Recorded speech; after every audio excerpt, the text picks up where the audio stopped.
बिस्मिल्लाहिर्रहमानिर्रहीम। First year. आज की वीडियो में हम चैप्टर 5 वर्क एंड एनर्जी के कॉन्सेप्चुअल क्वेश्चन सॉल्व करेंगे।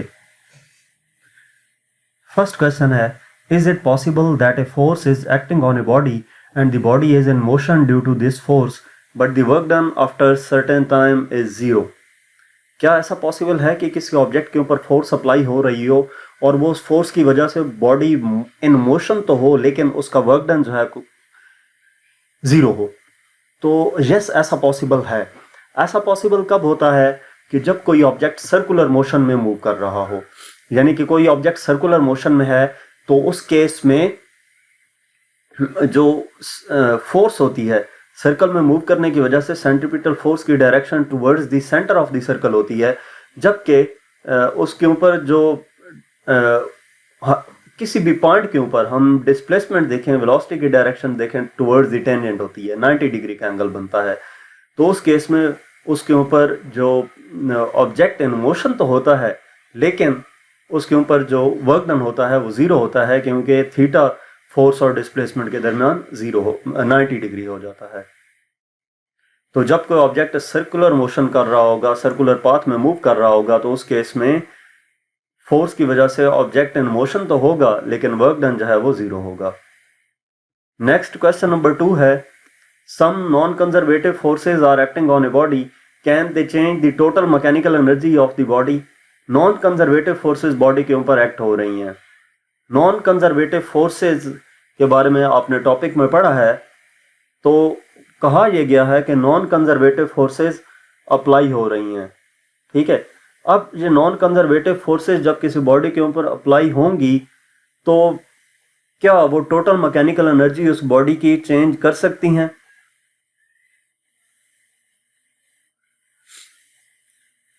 इसका आंसर बेसिकली ये है कि जो नॉन कंजर्वेटिव फोर्सेस होती हैं किसी भी बॉडी के ऊपर जब अप्लाई हो रही हो तो वो टोटल मैकेनिकल एनर्जी बॉडी की चेंज कर सकती हैं। जो नॉन कंजर्वेटिव फोर्सेस होती हैं वो टोटल मैकेनिकल एनर्जी बॉडी की चेंज कर सकती हैं। वो कैसे?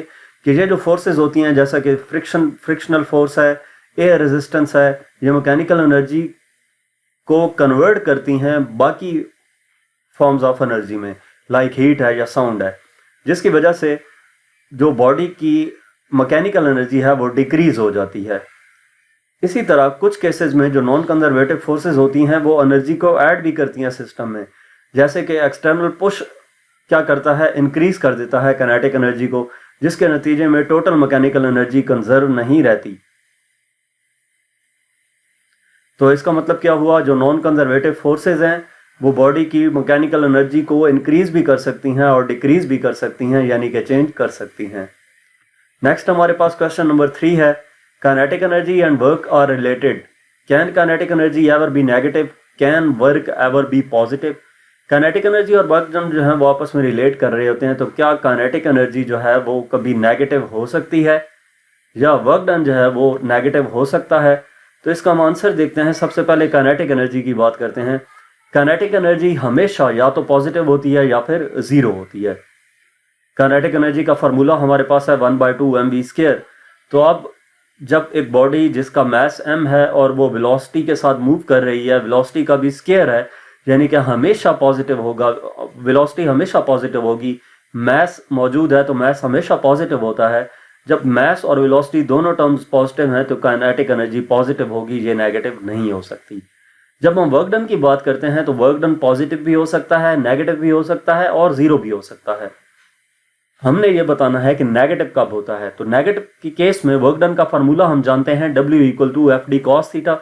जब फोर्स अप्लाई होती है डिस्प्लेसमेंट के perpendicular, opposite to the displacement, यानी कि जब थीटा 180 डिग्री होता है तो उस केस में W इक्वल हो जाता है FD cos 180। 180 की वैल्यू -1 होती है cos 180 की, तो ये -FD आ जाएगा। इसका मतलब ये है कि वर्क डन नेगेटिव हो सकता है। तो फाइनल रिजल्ट क्या निकला कि काइनेटिक एनर्जी नेगेटिव नहीं हो सकती, जबकि वर्क डन जो है वो नेगेटिव हो सकता है।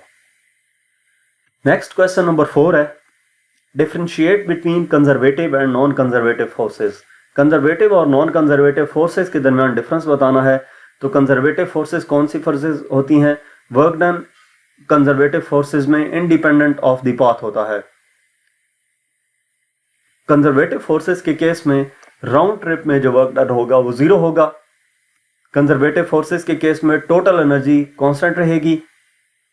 इसी तरह अगर साथ साथ नॉन कंजर्वेटिव फोर्सेस को देखते जाएं तो नॉन कंजर्वेटिव फोर्स पाथ के ऊपर डिपेंड कर रही होती हैं। इस केस में जो वर्क डन होगा वो पाथ पे डिपेंड कर रहा होता है। नॉन कंजर्वेटिव फोर्सेस के केस में वर्क डन राउंड ट्रिप के अक्रॉस 0 नहीं होता। और तीसरा जो पॉइंट है, नॉन कंजर्वेटिव फोर्सेस के केस में एनर्जी जो है वो as a heat energy work करती है। इसी तरह चौथा point, work done is completely recoverable. Conservative forces के केस में वर्क डन कंप्लीटली रिकवरेबल होता है। नॉन कंजर्वेटिव फोर्सेस के केस में वर्क डन जो है वो कंप्लीटली रिकवरेबल नहीं होता। कंजर्वेटिव फोर्सेस के केस में force negative gradient of potential energy होती है, जबकि नॉन कंजर्वेटिव फोर्सेस के केस में ऐसा कोई रिलेशन एग्जिस्ट नहीं करता। नेक्स्ट लास्ट क्वेश्चन है question number 5, what is the work done by the moon as it revolves around the earth. जब मून अर्थ के अक्रॉस रिवॉल्व करता है तो उस केस में work done by the moon क्या होगा। तो जब मून रिवॉल्व करेगा अर्थ के अक्रॉस तो इस केस में जो ग्रेविटेशनल फोर्स है वो प्रोवाइड कर रही होती है सेंट्रीपिटल फोर्स, यानी कि ग्रेविटेशनल फोर्स और जो डिस्प्लेसमेंट है उसके दरमियान एंगल 90 डिग्री हो जाता है।